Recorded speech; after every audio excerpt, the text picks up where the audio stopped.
白表效應，樓市又開始興。白表免補地價居屋計劃影響真係大，搞到樓市都有啲興。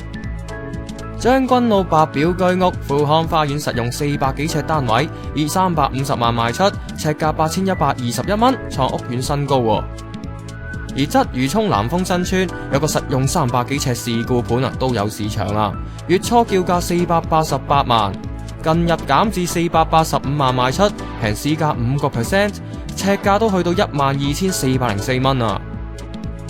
荃灣中心實用300幾尺喺正空宅隔離嘅單位，都有人以256萬入手，平市價6%，尺價6790蚊。